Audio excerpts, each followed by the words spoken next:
Bonjour à tous et bienvenue, voilà la nouvelle étagère du fait main que j'ai fabriqué moi-même. Et donc comme j'ai changé de meuble, je me suis dit pourquoi pas présenter ma collection de DVD, de Blu-ray et de coffrets. Mais d'abord j'ai des trucs à préciser. Comme cette fois l'armoire est plus grande, je vais pouvoir ranger mes DVD, mes Blu-ray et mes coffrets ensemble. Comme avant j'avais juste une tour de salle de bain pour ranger. Mais bon maintenant comme j'ai un truc plus grand, je vais pouvoir ranger mes coffrets, mes DVD, mes Blu-ray tous ensemble. C'est cool. Avant de commencer, je dois préciser comment je range. Alors oui, cette fois les coffrets sont mélangés au DVD ou Blu-ray, mais d'abord je range par ordre alphabétique, mais aussi je compte pas les trucs genre le, la, les ou l'apostrophe. C'est-à-dire qu'en gros, par exemple, les enfants loups, le coffret, il sera pas classé dans les L, il sera classé dans les E, pour le mot enfant. Mais bon, évitons de tarder et commençons avec les chiffres et les nombres. On commence avec un plaisir coupable, qui est donc les 11 commandements, qui est... Ah, je sais pas, je me marre devant ce film, j'aime bien le délire un peu à la Jackass. Le truc c'est qu'en gros, comme c'est une édition double, c'est-à-dire qu'en gros, j'ai le film sorti au cinéma, vous voyez, mais j'ai aussi, la suite, qui est donc les 11 commandements inédits, qui est des commandements qui n'ont pas été inclus dans la version cinéma, parce qu'ils étaient certifiés trop trash, genre péché avec... c'est pas déjà, ouais, pêcher avec un lance-roquette, qui va bander le plus vite, des trucs comme ça quoi. Je sais pas, j'aime bien cet humour crade de Michael Youn. Plaisir coupable. Ensuite, une création originale de Canal+, qui est donc la série 13. Je crois que c'est la première saison et les épisodes 1 à 13, je crois que c'est ça la première saison. J'ai pas encore vu, mais ça promet. 17 ans encore avec Zac Efron, qui est le don d'un proche de la famille. 21 et 22 Jump Street. Voilà, je dis coucou à Mr. Fox, parce que je sais qu'il est meilleur 22 Jump Street, c'est un de ses films préférés, je crois.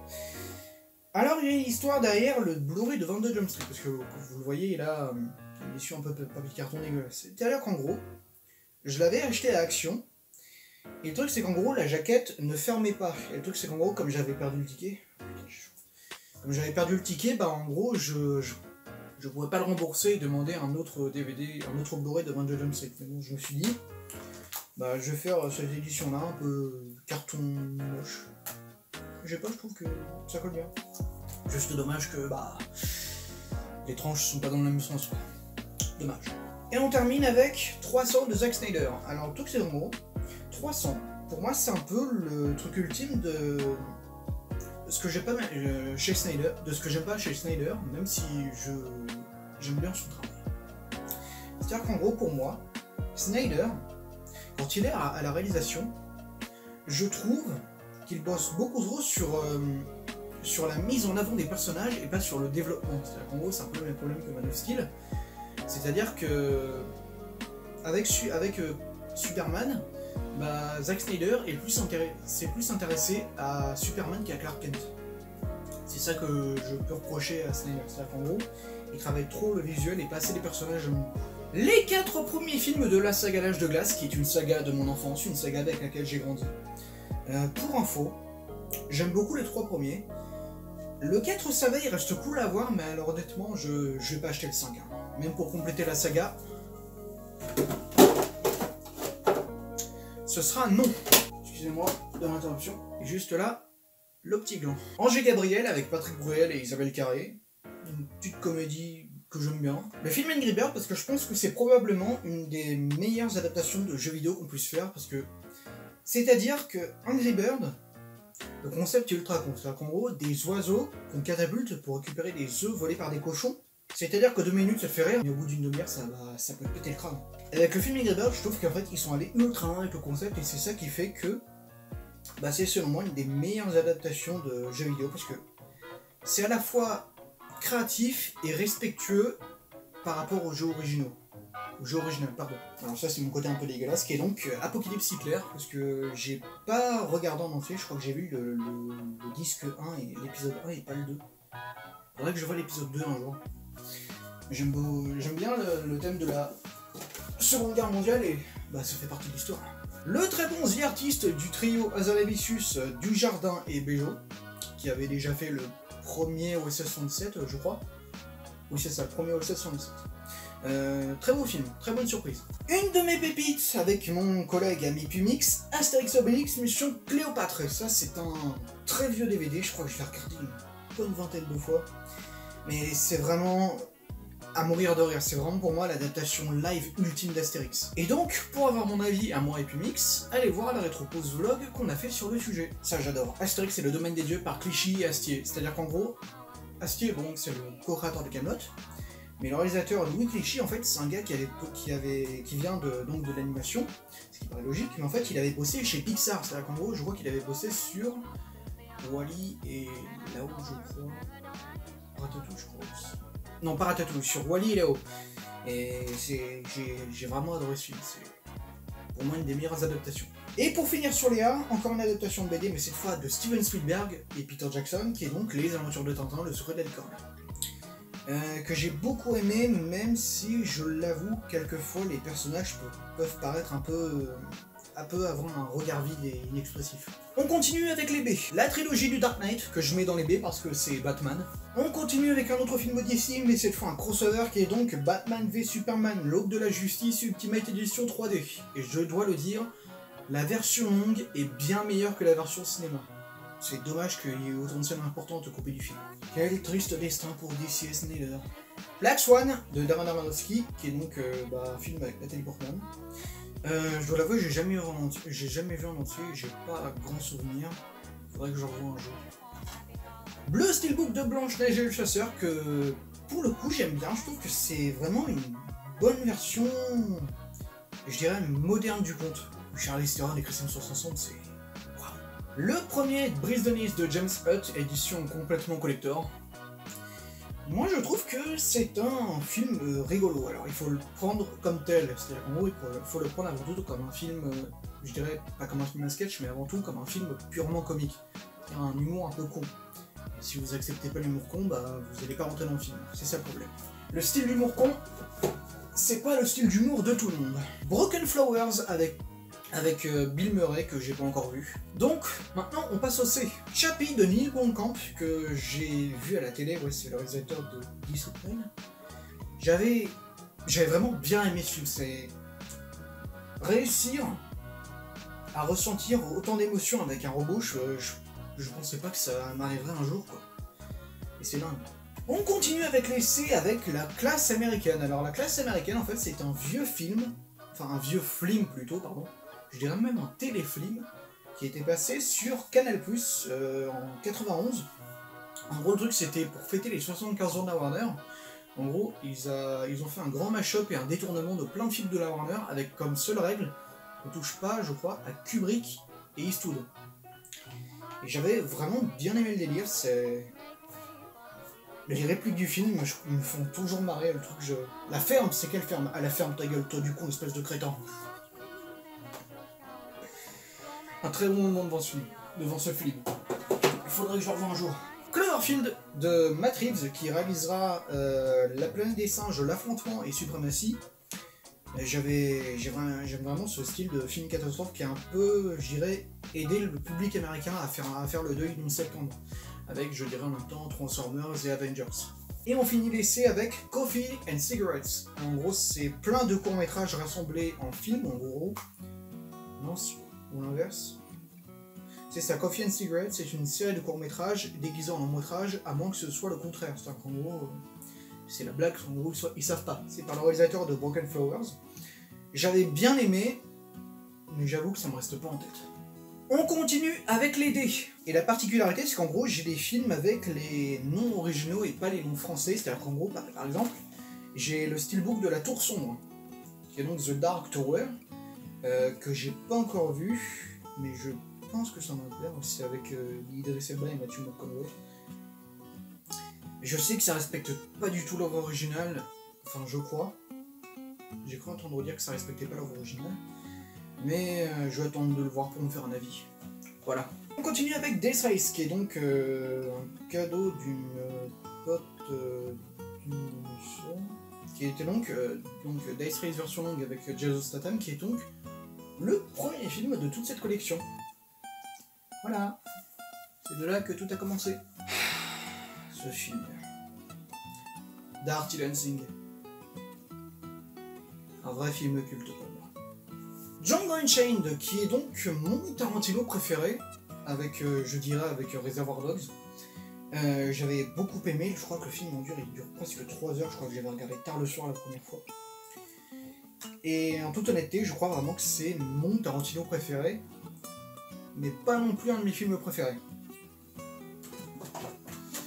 Désolé les Tarantiniens, mais voilà, on a tous des goûts différents. Ça c'est 2 courts-métrages en un, une édition que j'ai réalisée moi-même qui avait été inspirée par Mr. Fox, c'était Double Succès qui était donc, je crois que j'avais essayé de réunir 2 courts-métrages Minecraft, qui était donc La Nuit du Pyro Vengeur de la Mort qui tue, qui était fait par l'équipe Gus Productions, et Cœur d'Argent, où par contre je me rappelle plus de l'équipe. Désolé les gars. Mais regardez vraiment, les 2 courts-métrages ils sont bien. Et pour finir les dés, la trilogie Dragon, qui est donc une de mes trilogies préférées, une de mes trilogies préférées sur du cinéma même. Mais le problème du coffret, c'est ça. Voilà. Toutes les tranches sont pas pareilles, c'est-à-dire qu'en gros, la trilogie Dragon, les 2 premiers, tu avais logo DreamWorks en haut, fond bleu, logo rouge et tête d'Harold en bas. Et celle du 3, c'est logo Blu-ray en haut, tête d'Harold en haut, fond blanc, logo rouge, tête de Croque-Mou en bas et logo DreamWorks en bas. C'est, je crois, d'ailleurs le problème qu'il y avait aussi sur le coffret de Kung Fu Panda 3, mais même si je l'ai pas, je sais que c'est arrivé ce problème. Et donc vous allez me dire, si ça me gêne un peu, pourquoi je l'ai acheté? C'est parce que de 1, ça coûtait bien moins cher d'acheter le coffret que d'acheter les 3 séparément. Et de 2, parce que ça coûtait à peine 30 € et que le plaisir que je prends à regarder ces 3 films vaut largement 30 €. Enfin, je dirais que le 1 est une exception, hein, parce que le 1, j'ai du mal à regarder, les personnages sont détestables, c'est dingue. On arrive au E avec le fameux, l'unique, Les Enfants Louame et Yuki, édition collector. C'est le meilleur film que j'ai eu de ma vie, franchement, je n'arrive pas à retrouver de films qui m'ont marqué autant que c'est. Les émotions que j'ai ressenties de mon film, c'est dingue. Et le truc, c'est que, contrairement à ce studio que vous appelez Disney, et que vous considérez comme un des meilleurs studios d'animation, eh bien, à mon sens, les studios type Chizu ou Ghibli ou Madhouse même, en termes de films, n'ont jamais pris leurs spectateurs pour des cons. Voilà, c'est-à-dire qu'en gros, ils jouent pas avec la nostalgie des gens, à mon sens. En gros, ils continuent à faire des œuvres sérieuses, matures, et avec de très bons messages à mon goût. C'est ça que je peux reprocher à Disney aujourd'hui, c'est qu'en gros Disney s'est perdu, Disney aujourd'hui c'est juste le nom d'une entreprise, et que en gros Disney ne sait plus respecter ses fans, voilà. Regardez les enfants loups, hein, ça va vous plaire.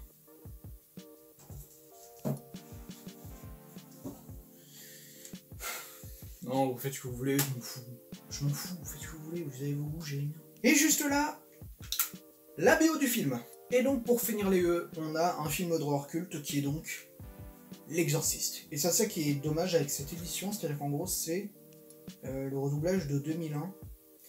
Et à mon sens, j'ai entendu parler qu'en gros le doublage original était bien meilleur malgré les fautes de francisation. Voilà. Dommage, hein. J'aurais bien aimé voir le doublage original. Moi qui étant fan de la BF. On continue avec les F et le premier des F c'est le fameux le fabuleux destin d'Amélie Poulain. Que j'aime bien. Audrey Tautou joue bien dedans. Je l'aime bien comme actrice. Et on continue avec les F avec la fameuse trilogie Fantomas. L'une de mes trilogies préférées, une de mes trilogies même d'humour préférées. Pour dire en même temps, voir Louis de Funès et Jean Marais ensemble, c'est donc Fantomas. Je dirais que Fantomas, je le préfère même à Dark Vador, parce que Fantomas, c'est la preuve qu'il suffit d'un bon acteur, d'un costard 3 pièces et d'un masque pour faire un méchant génial, quoi. Et Fantomas, je trouve très bien écrit.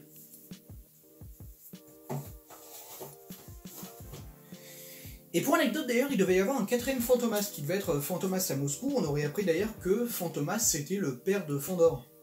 Et le truc c'est qu'en gros, comme Jean Marais et Louis de Funès ils s'entendaient pas du tout sur le tournage et que je crois qu'ils avaient signé pour 3 films, à moins qu'il n'y avait pas de contrat à l'époque je crois, et ben le 4ème Fantomas a été annulé, voilà. Alors là on revient au problème des noms sur les boîtes, qui est donc cette fois The Fly, la mouche de David Cronenberg avec Jeff Goldblum, qui est donc ce scientifique qui fusionne avec une mouche après une expérience qui tourne mal. faudrait que j'en voie ce film. J'avais vu il y a longtemps, je crois, enfin il y a quelques années. Faudrait que je le revoie. Fonzie avec José Garcia, qui est le remake d'une comédie québécoise qui s'appelle Starbuck. Faudrait que je voie l'original d'ailleurs. Et je sais pas, j'aime bien ce genre de comédie. Et donc les F, on a fini et on passe au G. Alors les G, ça va être rapide, j'en ai deux. Et pour commencer, on a un de mes films préférés, même mon Eastwood préféré, qui est Gran Torino. J'avais vu ce film à la télé, je crois, la première fois. Et j'avais beaucoup aimé Gran Torino. C'est vraiment un truc qui dit il faut pas grand chose pour faire un film génial. J'avais bien aimé je dirais un vieux con, parce que ça restait quand même un vétéran de la guerre de Corée, mais j'ai bien aimé ce genre de personnage, je dirais un peu reclus, qui décide de protéger son entourage. Voilà. Alors que de base, le gars, ça reste quand même un gros raciste, quoi. Le duo ultime de la comédie française. La Grande Vadrouille, qui est donc avec Bourvil et De Funès, c'est vraiment, vous devez voir l'édition spéciale 50 ans, parce que, à mon sens, je dirais que le remaster Blu-ray, même si, ouais, ça ment un peu, puisqu'un Blu-ray normal, ça peut pas faire la 4K, enfin, à l'époque, je crois que ça faisait pas la 4K en Blu-ray, et bah, je pense en toute honnêteté que le remaster spécial 50 ans de la Grande Vadrouille, ça reste un des meilleurs masters que j'ai vu de ma vie en Blu-ray. Voilà, faut que vous voyez la Grande Vadrouille, c'est vraiment génial comme humour. C'est dingue. Excusez-moi si le cadre a un peu bougé, c'est que j'enregistre 2 fois, voilà, j'ai pas assez de place. On continue avec les H qui sont donc Halloween, un film culte de John Carpenter, et que bah j'ai pas encore vu. Faudrait que je le voie un jour avec ce cher Michael Myers. Alors de ce que je sais d'ailleurs, je crois que le masque utilisé dans le film, c'était un masque du premier, je crois, commandant Kirk de Star Trek. D'ailleurs Star Trek, on va en parler un peu après. Alors ça c'est assez intéressant, c'est que c'est un coffret, mais je veux en parler depuis plusieurs mois, dans une rétropause peut-être. Hein. Ben, donc vous l'avez vu, qui est donc la saga Harry Potter, l'intégrale, en 8 disques, donc c'est ça, ouais, 8 Blu-ray. Il faut que je me remette tous les films d'un coup, je pense, pour pouvoir faire la rétropause dessus.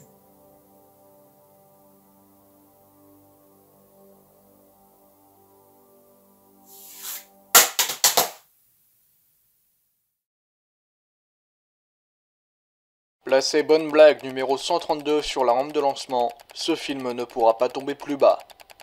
30 secondes. Un seul i qui est donc The Island de Michael Bay. Et j'ai oublié d'enlever l'étiquette Cachou Merters.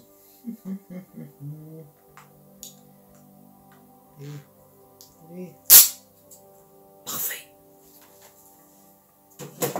D'habitude je galère, mais un point. Alors les J, j'en ai 3, qui est donc 2 James Bond de Daniel Craig, qui sont donc Casino Royale et Skyfall, qu'il faut que je regarde un jour, il faut que je me mate les James Bond de Daniel Craig. Hein, tous les James Bond, il faut que je les mate. Il faut juste que je trouve le temps et l'occasion de les regarder en streaming, avant de peut-être acheter les Blu-ray. Hein. Qui sait.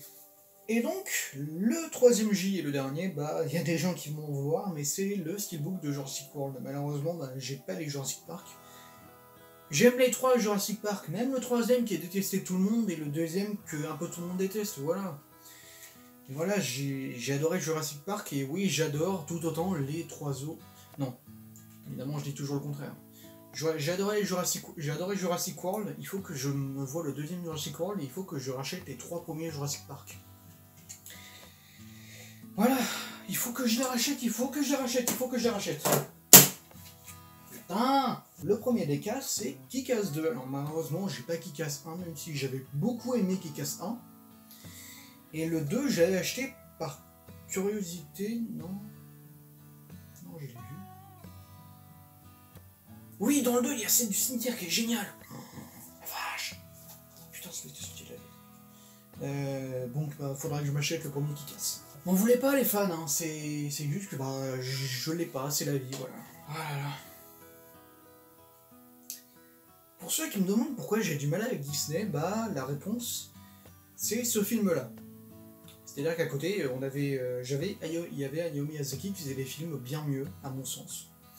Et celui-là, je l'avais regardé quand j'étais petit, voilà. J'avais un souvenir assez lointain du film, je crois avoir trouvé le moyen, mais... Voilà, j'ai rematé plusieurs années plus tard. Et pareil, quand j'étais gamin, et ça, je l'ai adoré, voilà. Je m'étais fait un grand marathon Miyazaki, je crois que j'en avais parlé à l'époque. Non, j'en avais pas parlé. J'ai prévu d'ailleurs de faire une retropose sur Hayao Miyazaki, mais je sais pas, Miyazaki c'est particulier. Il faut que je trouve la bonne façon de m'attarder à Miyazaki, voilà. Peut-être un jour, hein. C'est le seul Miyazaki que j'ai, alors voilà, il faut que j'achète tout. Ça, c'est une copie pirate qui m'avait été offerte, c'est donc Kill Bill 2. Il faudrait que d'ailleurs que je vois les deux Kill Bill, ils sont sur Netflix d'ailleurs, je crois. Et voilà, il faut que je me remate tous les Tarantino d'ailleurs. Il faut que je vois un jour, hein, peut-être. On a 5 L, et le premier des L, c'est donc le labyrinthe de Pan. Très beau d'ailleurs, de Guillermo del Toro, qui avait fait Pacific Rim, et je crois aussi La forme de l'eau. Et le deuxième L, c'est donc La ligne verte, voilà. La ligne verte, connu, un de mes films préférés, je dirais même mon deuxième film préféré, puisque c'était mon film préféré pendant assez longtemps. C'est...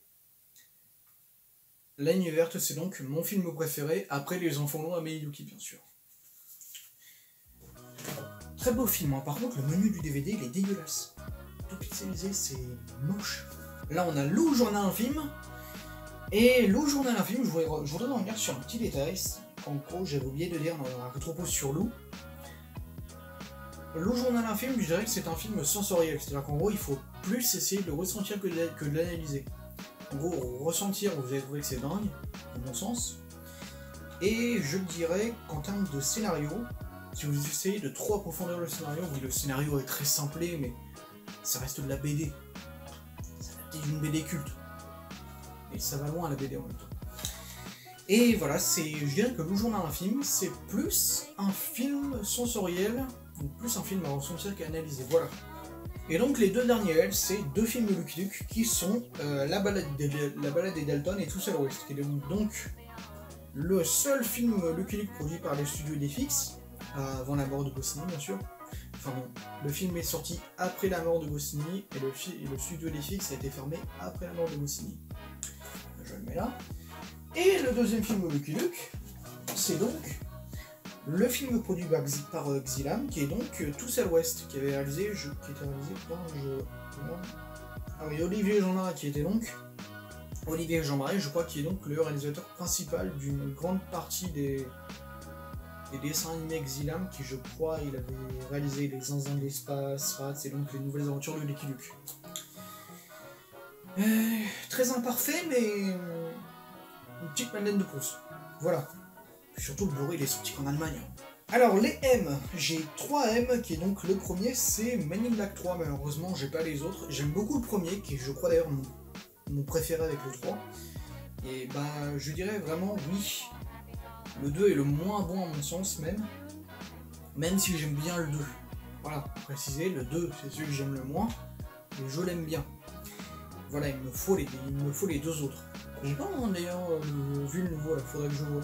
Monty Python Sacré Graal, édition 40e anniversaire, qui je crois est un remaster avec dessus la VF. Parce que c'est rare qu'une édition des Monty Python sorte avec la VF. Parce que les Monty Python, c'est jugé comme inadaptable en VF.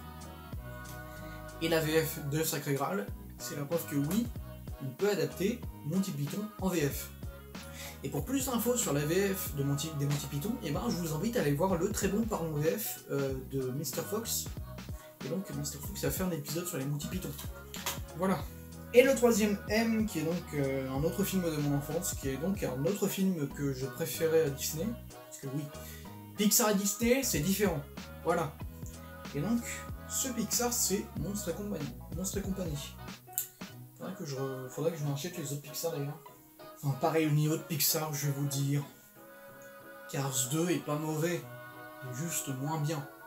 Là, pareil, 3N, qui est donc le premier spectacle de Norman-sur-Scène. Alors d'ailleurs, le deuxième spectacle de Norman, je devais aller le voir, mais à cause du Covid-19, bah, ça a été annulé, voilà.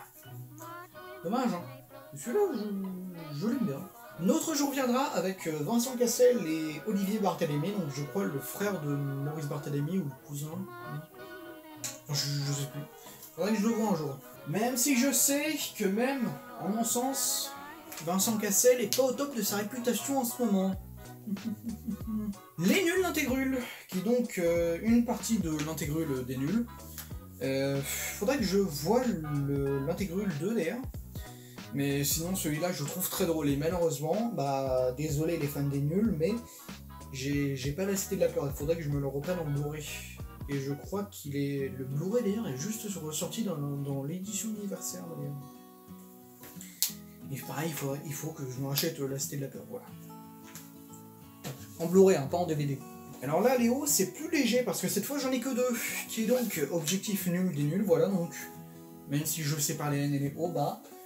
Les nuls et objectifs nuls, et ben ils sont quand même ensemble. Là, le spectacle d'Omar et Fred, et bah oui, je sais. Omar Sy n'est pas au top de sa réputation, voilà. Je sais qu'il y a eu le scandale avec les Traoré, mais je dois apporter mon avis quand même. Oui, je n'aime pas Omar Sy, en tant que personne. Mais dans ce spectacle-là, et même dans d'autres films qu'il a joué, genre Douchable ou de l'autre côté du périph', moi je trouve qu'il joue bien, même si j'aime pas Omar Sy l'homme, je l'aime bien dans ses rôles. Pareil pour le SAV des émissions qui va arriver un peu plus tard, voilà. Donc voilà, Omar Sy. Si je sépare l'homme et l'acteur, enfin l'homme et les personnages, et ben je le trouve bien. Voilà. 3 Blu-ray pour un DVD qui sont donc La planète des singes de 1968, qui est donc réalisé par, quand je regarde, Franklin J. Schaffner. C'est ce qu'on peut appeler un grand classique. Il faudrait que je me regarde par contre les 4 autres de la saga originale. Parce que oui, pour info, La planète des singes de 68 a eu 4 suites. Hein. Et donc juste là, on a La planète des singes les origines et La planète des singes l'affrontement. Pareil, j'ai beaucoup aimé, c'est vraiment pour moi, je dirais, la meilleure trilogie SF des années 2010. Voilà. Il faudrait que j'aille que je me rachète Supremacy, qui... Supremacy est à mon sens la meilleure fin qu'on pouvait espérer pour la saga de la planète des singes. Bon, le 17ème film Pokémon, voilà, Diancier, le cocon de l'annihilation. Oui, je sais... les films Pokémon aujourd'hui c'est plus un truc pour promouvoir les Pokémon qui vont être distribués, voilà. Mais ce film là, je dirais, pour un film Pokémon, ça passe. N'en déplaise à Michael J et ses fameuses portes en bois. Là on a 3 R et le premier DR c'est donc le génialissime Roi Lion qui... Si vous voulez voir le Roi Lion, regardez l'original, ne regardez surtout pas le remake. Le remake, si vous avez jamais vu le Roi Lion, et c'est que si vous regardez un jour le remake en premier, vous allez détester. Le remake, c'est une insulte à l'original, c'est dingue. C'est une aberration. Là on a un film des inconnus qui est donc Les Rois Mages. Et oui, j'ai pas les 3 frères, désolé. Mais c'est la vie comme on dit. Faudrait que je me rachète les 3 frères un jour. Le premier Retour vers le futur. Alors c'est pas que j'aime pas les 2 autres, c'est que je n'ai pas les 2 autres. Et comme on dit dans le jargon, ne pas avoir tous les Retours vers le futur, c'est un sacrilège. C'est un sacrilège. Surtout que je préfère le 3. Bon, si vous voulez mon avis, j'adore le premier. Le deuxième, je l'aime un peu moins. Et le troisième, c'est mon préféré. Alors là, on arrive au S. Et les S, il y en a un bon paquet. Le spectacle de Sandrine Alexis, qui est au cas où vous ne le saviez pas, la voix féminine des Guignols de l'info. Elle a été pendant très longtemps. Je sais qu'aujourd'hui, les Guignols, ça ne veut plus rien, ça a disparu. Mais honnêtement, je dirais que c'est pour moi la meilleure imitatrice que la France ait connue. Voilà, c'est elle qui a fait quasiment toutes les voix des Guignols de l'info féminines, à part, je crois, une petite partie qui a été faite, je crois, par Julie Bataille, qui, je crois, avait fait Christine O'Krent. Et Yves Lecoq, qui, au cas où vous ne le savez pas, il était la voix d'Arlette Laguillet. Donc voilà, Arlette Laguillet, c'était la seule marionnette des Guignols qui était interprétée par un homme. Donc l'apparition de Alexis, même si j'ai pas vu le spectacle en entier, faudrait que je vois la fin, qui est vraiment avant en plus. C'est pas très long c'est un peu long pour un one-man show. Mais Sandrine Alexis, je la trouve vraiment talentueuse. Dans ses imitations, elle est dingue. Enfin, dingue. Exagérons pas les mots. Et là on revient au truc de je n'aime pas Omar Sy en tant que personne, mais je l'aime bien dans ses rôles. Et là, on a une autre preuve avec les 4 premières saisons du SAV des émissions. Et que vous ne le saviez pas, et bien au début, le logo du SAV était bleu. Il n'était pas rouge. Il était bleu. Et je trouve cette émission très drôle, même si au vu de la réputation d'Omar Sy, voilà. Mais je trouve ça très drôle. Puis Doudou, il me fait marrer. Seul au monde, avec Tom Hanks, de Robert Zemeckis, qui était donc le réalisateur de Retour vers le futur, et The Walk, qui va arriver un peu après. J'aime bien ce style de film de survie. Et quand on sait que Tom Hanks a dû prendre du poids avant le tournage pour paraître plus gros, que le tournage a été interrompu pendant 1 an pour qu'il perde énormément de poids, eh bien je trouve que le succès du film est bien mérité. Sherlock Holmes avec Robert Downey Jr. et Jude Law, et le 2, oui je l'ai vu, oui, La scène de la forêt, je me rappelle. Je dirais vivement le 3. Hein. Les Simpsons, le film. SOS Fantôme 1 et 2, 2 films cultes. Même si je l'avoue, le 3 ne me tente pas trop. J'aime pas le truc en gros de... Bon, je dirais de prendre Finn Wolfhard parce qu'il a eu du succès dans Stranger Things. J'aime beaucoup Stranger Things, c'est une de mes séries préférées, mais... Voilà, prendre Finn Wolfhard, je trouve que c'est un peu, je dirais... mettre son nom sur l'affiche juste pour mettre son nom, quoi. La trilogie Spider-Man de Sam Raimi avec Tobey Maguire qui est, à mon sens, une des meilleures adaptations de super-héros que le cinéma ait connu. Et arrêtez avec Spider-Man 3, voilà, le film a des défauts, oui, mais c'est le traitement de Venom tel qu'il était à la base. Le steelbook du premier Amazing Spider-Man, alors je le dis en toute honnêteté, ce film, oui, il a des défauts, mais malgré tout, je passe un bon moment devant. Voilà.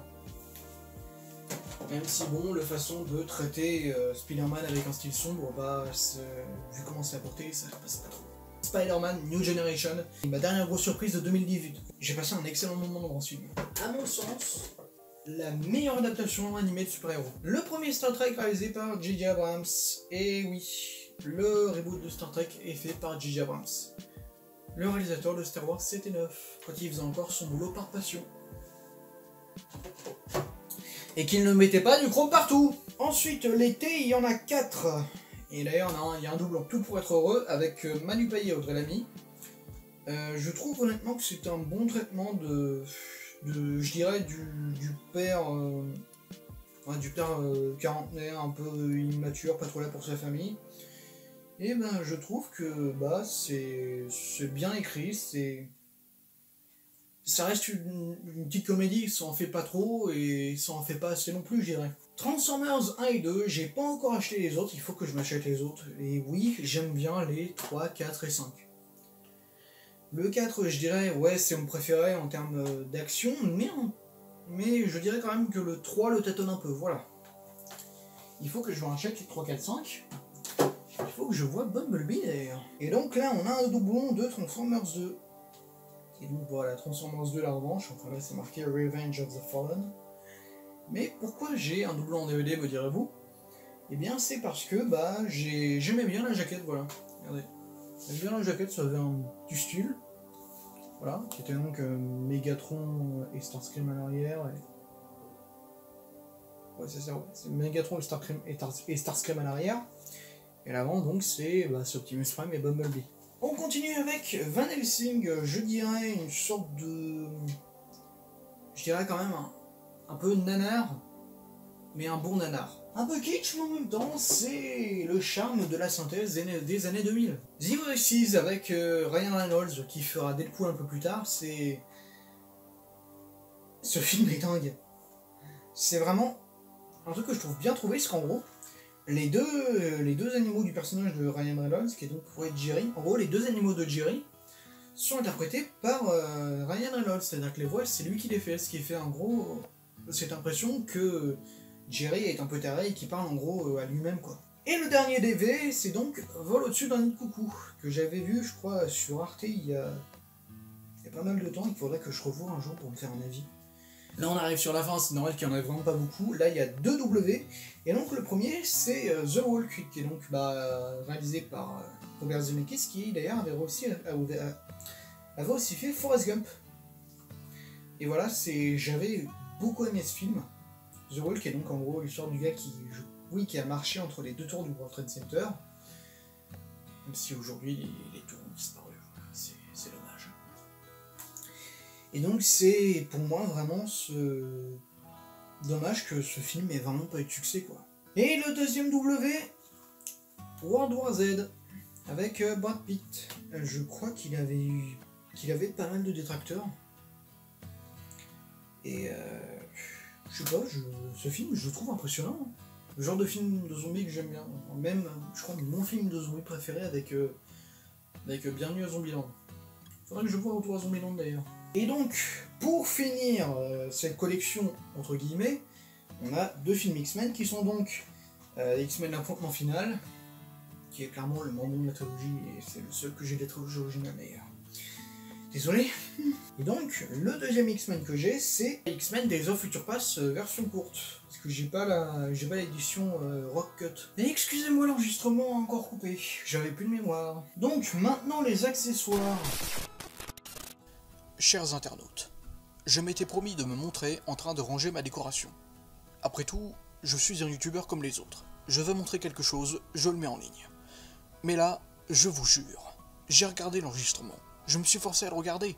J'ai même éteint ma souris sans fil pour ne pas fermer la vidéo. Mais c'est pas humain. Et pourtant, personne ne m'a forcé à couper ce passage. Et je vous rassure, ça ne venait pas d'une peur de me ridiculiser. Non, c'est juste que quoi que je pense, quoi que je dise, quoi que j'écrive de façon spontanée, c'est indubitablement, inéluctablement, irrévocablement chiant. À mort. Voilà, donc là, de ce côté-là, il y a les DVD des Guignols, et là, il y a mes jeux DS 3DS, et là-dedans, ma 3DS dans une pochette de DS. Mes DVD des Guignols. Putain, mais quel con. Je peux dire une connerie. Conversation 2 et une espèce d'iconasse d'année. Oh putain, 15 ans. Un Jean-Pierre, ça peut tout faire.